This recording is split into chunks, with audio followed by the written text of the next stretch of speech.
Thank you all for joining us today. We are back for another fantastic episode of Triumphant Trauma Tales.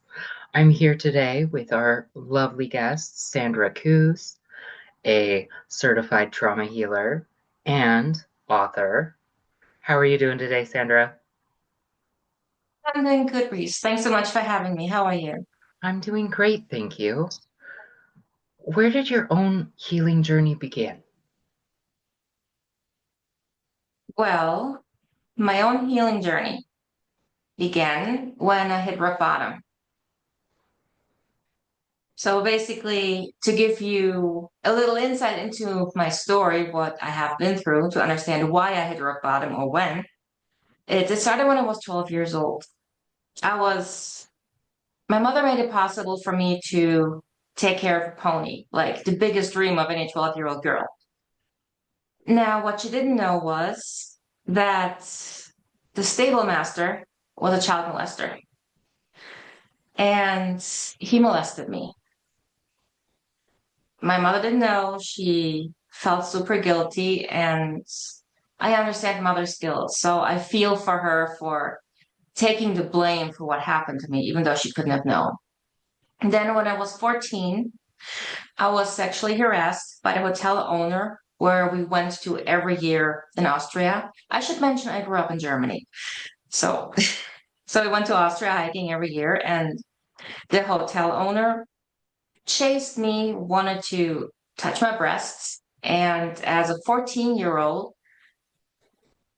no, I didn't like it. I ran away from him. I said no and screamed no, kept running away, and he just wouldn't stop. For him, it was a game until my parents finally came back and I could run for them to them for support.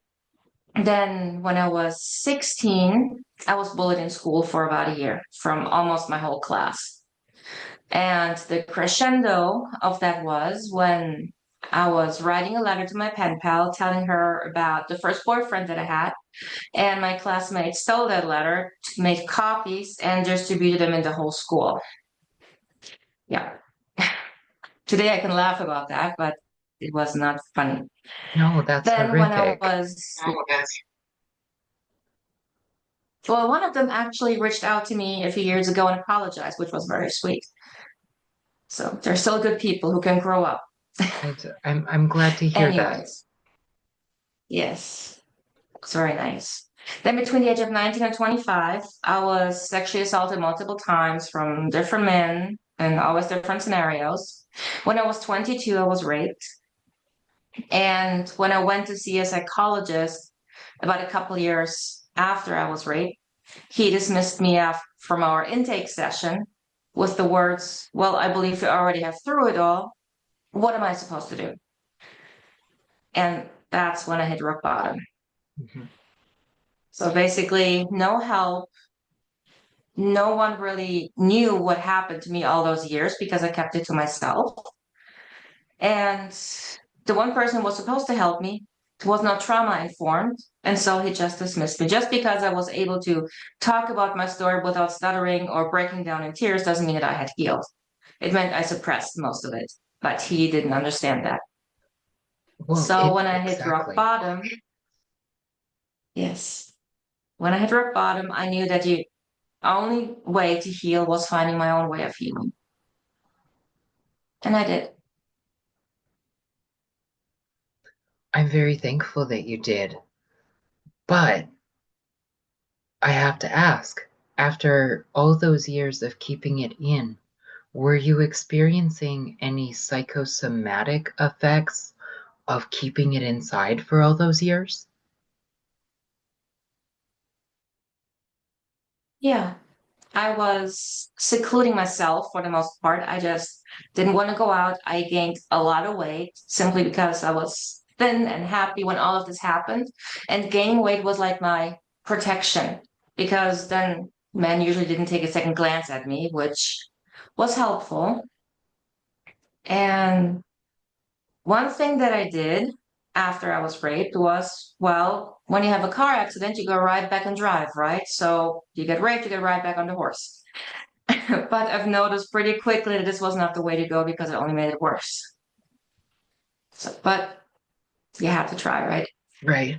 Well, and I think we all, and maybe not all, but most, especially sexual trauma survivors, do end up accidentally sexually self-harming, whether they completely live in a repetitive cycle or they just pick shitty partners that treat them poorly after that. We all do it a little bit until we can finally heal and break the cycle, That's very true. And I did both. right? And But and yes, I'm grateful that you did because like that healing. I imagine your whole life if had you stayed in it and just continued. Like that's yeah. terrible. I know I did it for more than a decade. I was like, no, why don't I Mhm. keep stabbing myself with this knife? It's so much fun. No, no, it wasn't. It was horrific. And Yeah. but we move forward. And not only have you chosen your own healing and empowered yourself through your own pivotal moments, you now help other people do the same. Like, that's where the magic Yes. lies. It, Because it's true. I learned so much about trauma on my own healing journey that I was like, why don't other people know this? And when I think about my psychologist who dismissed me without realizing, I was like, there has to be a better way. So while I was still healing and after my healing journey, I was, I wanted to revolutionize it. I wanted to find a way to make it quick and easy to heal because we all have a life to live and we have a very specific viewpoint of that life. But until we fully heal from trauma and the limiting beliefs, the self sabotaging behavior, everything that comes with it, we have no idea how amazing life actually can be. And that's what I want to show, especially women. I mean, it's a little difficult working with men, but I do it too. But yes, women, and it's so amazing to see when the spark gets back into their eyes and they're understanding it that trauma is not that life sentence, that prison that they thought they would have to live with for the rest of their life, but they can be free and do whatever they want. That's it, so beautiful to see. exactly. And I love that you talk about the glimmers because those moments where the light comes back and their eyes begin to twinkle a little bit again. It's not just hope. It's an understanding that, oh, that's the past, and I don't have to carry it with me every day if I actively work on letting it go. Mhm. Exactly. It's like we don't have to live in our cyclical trauma, our generational trauma. Like, oh yeah, your grandma had a deadbeat husband. You probably had a deadbeat first one too. And Exactly. And and it's terrible, but it's kind of the reality. But at the same time, we are shifting in how we heal in the world.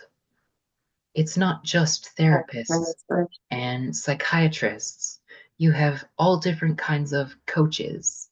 And if you're spiritual or you like metaphysical things, you can look at it through EFT tapping. And there are countless modalities whenever a person decides to finally say, hey, I'm ready to heal and take back my life. exactly. And I like that you mentioned generational trauma because in my trauma healing approach, this is one aspect I look at because we keep on going with our trauma from our ancestors. And so, but we are the ones who say this stops with me. I healed my sexual trauma first and foremost for my son so that he would not have to experience this and I would not have issues with men moving forward while I'm trying to raise a good man, right? So that's part of it. See, and that is an incredible point because we don't just do it for ourselves. We do it for all of those that are close to us, and not just our family, but our friends, our colleagues that also get to watch that light come back into our eyes.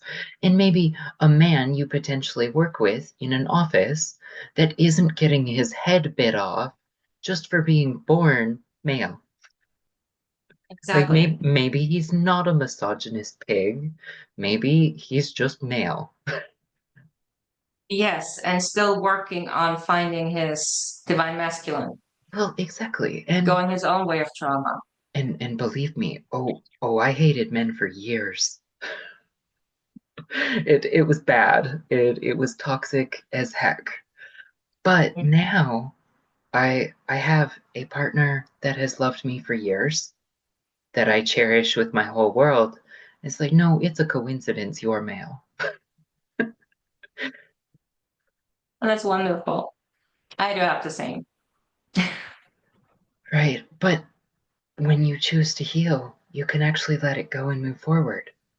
But what are your favorite techniques or modalities for yourself personally when it comes to managing trauma or your mind? Well, I've learned a lot about trigger release on my own journey.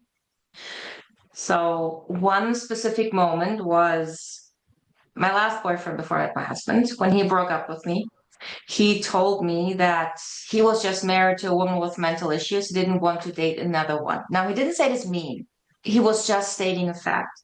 But it was this fact that actually gave me a huge piece of the puzzle. Because for the first time, I was looking at myself, what I'm doing in relationships, and I began to realize that I was sabotaging each and every one of them. So if you've ever seen the movie How to Lose a Guy in 10 Days, that was me to the T, literally.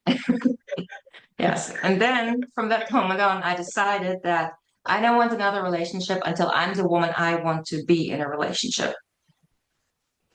I must have done something right because 3 months later, I met my husband, and that's 21 years ago. So, yes, Congratulations. thank you. Mindset is everything. Right? Well, and I love that you mentioned that intentional break to just focus on yourself, because too many of us that are traumatized in any way, shape, or form practice the relationship hopping. So just going from one to another without ever going, hey, am I happy with who I am in my skin? Maybe this is affecting something. But most of us who are dealing with trauma are terrified. But that's the journey from the victim to the thriver because you're not ready to heal until you say, okay, I've had enough of this. Come on already. I want to be free. I have a life to live and this is in my way. Once you say, I'm done with this, I want it gone, then you are so ready to heal. And then it's easy because you want it. But when you think you have to do it to feel better, mm-mm, it's going to be tough. Well, So, but if you exactly. want it gone, you're ready. And that's where it also pairs with abuse and substance abuse, is that you actually have to want it. You can't have everyone in your life begging you to heal and to move past it if you're not actually ready to do the work. Because Right. on the surface, you might be able to make it look fine and dandy, but ultimately you're still going to be clinging on to everything that was. Mm-hmm. That's exactly right. I was And working with a woman who was alcoholic and she was smoking pot. Even still, while we started working together, we cleared the trauma that was causing all of this, and she has been sober for 5 years. that's incredible, So it's all about the trauma. right? I mean, I myself, Yes. I went off the rails in my teens. I was drinking every day, and then in college, I did my first year. I was spiraling out. One of my professors said, "Please do something more with your life. You're too smart to be sitting in this chair if you don't want to be here." I wrote my first book, and months later, I finally started working on the crap that made me drink a minimum of 12 drinks a day. I got sober at 20, and now alcohol and what I was actually numbing out from is no longer an issue. So on a day when I desire one, As long as it's not, I need a drink to hide from a feeling or an experience, I will safely just have a drink to enjoy the social lubricant because sometimes I still have a bunch of social anxiety and I'm a Mhm. little socially inept, Aren't we all? right? Well, and that's a trauma thing, is because even though we've recovered as much as we have, there's a part of us that always goes, am I behaving right? Did I say the right words? What's going to happen? And it's subconscious generally, but sometimes that actually comes to the front of your mind where you'll be enjoying yourself, eating a meal in a restaurant by yourself, and then questioning, am I eating this food like a normal human being? And that's when you're being far too harsh on yourself. And really, it would be better if you didn't need a substance to help you deal with that. But in the off chance that safely one won't lead to 30, then why not? Because, yes, there are people that have to choose a completely substance free life, and there's nothing wrong with that. But if you understand how moderation works and you know your own limits, I'm not going to tell you, oh no, because you like a beer a week, you can't work with me. No, if that works for you and you don't want to change it yet, it's not my decision. I'm just a guiding light. I'm not God, nor would I want to be. Very That true. that sounds very stressful. Yeah.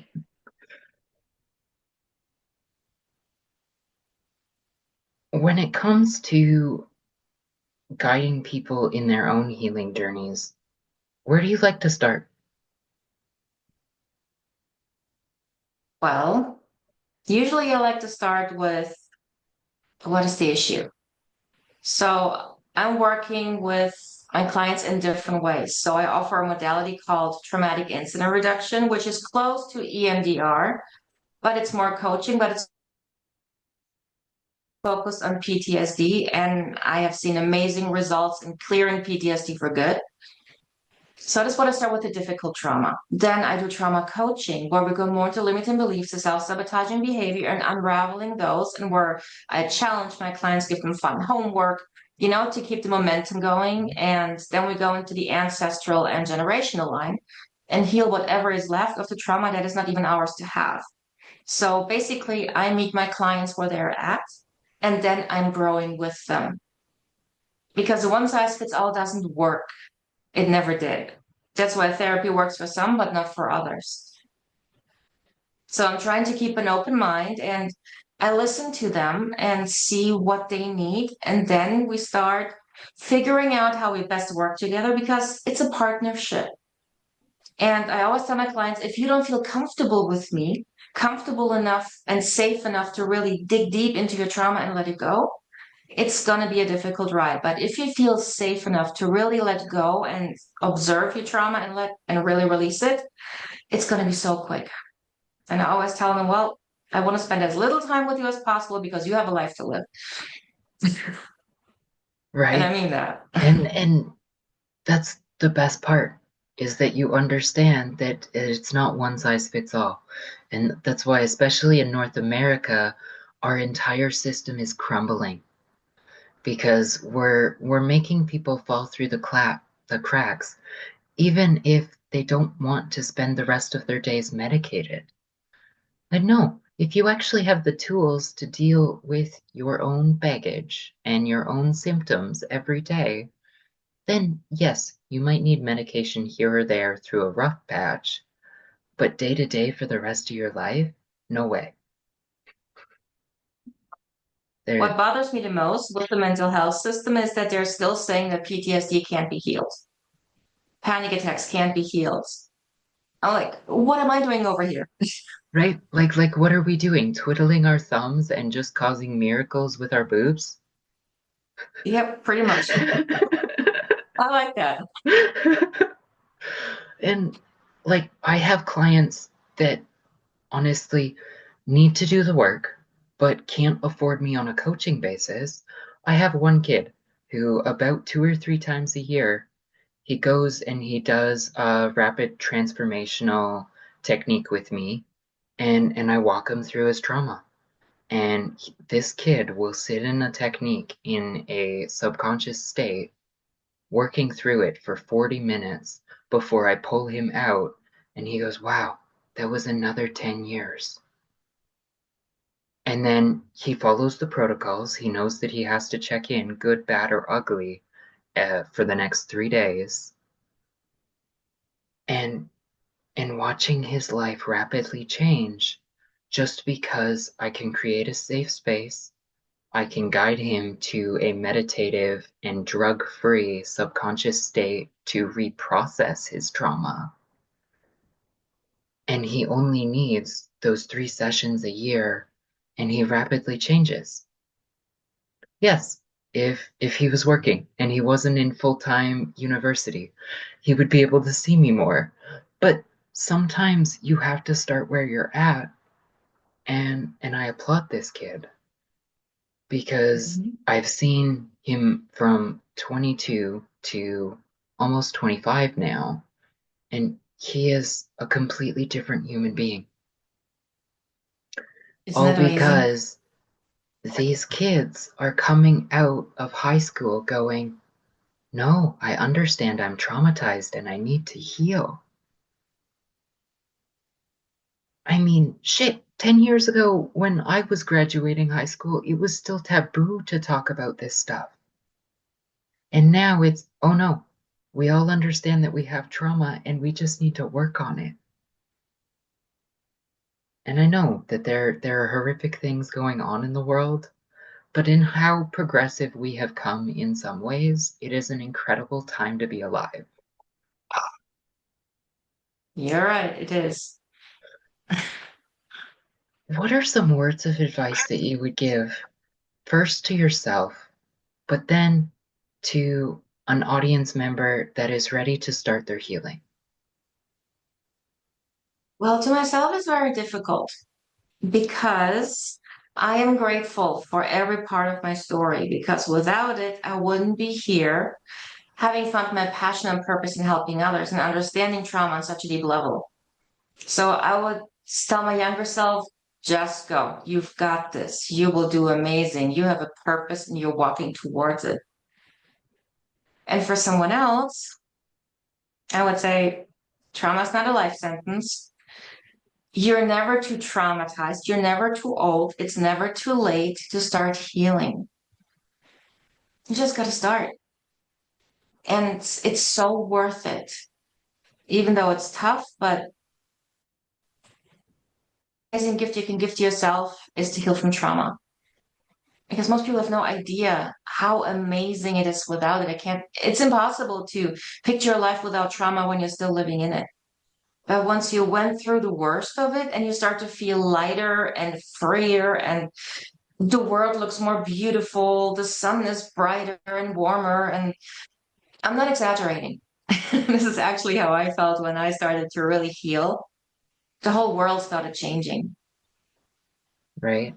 And eventually you get to a point where you realize even though that period of time was taken from you, you can now go and do everything you've ever dreamed of, whether that be pursuing a profession or like sports or hobbies. But the sky is the limit once you finally make space for new experiences. Exactly. I really hope that you all understand that, as Sandra says, like the mental health industry is wrong and you can overcome all of this because you can, you will, and you really just have to take that first step. It's not about a week from now, a month from now, or a year from now. It's about waking up in the morning and going, what can I do today to improve, even just a little bit? And how can I better meet my needs so that I stop repeating my cycles? How can our lovely listeners connect with you, Sandra? Well, people can connect with me through my website, riseaboveyourstory.com. I offer a free consultation with me so you can get to know me, see if you feel comfortable with me, ask questions, see where you would like your journey to take you so we can discuss it and then see if you want to work with me. You can find me on Facebook under the same name, Rise Above Your Story. You can take a look at my book. It's on Amazon and you can order from every big bookstore. It's called Journey to Yourself, How to Heal from Trauma, written by someone who did. Please go and connect with Sandra. I know that some of you listening need to, and she knows her stuff. So when you read those books, take it to heart, but really don't read them until you're ready to face it with an open heart. Thank you so much for joining me here today, Sandra, Thank you so much for having me, Reese. and I will see you all next week.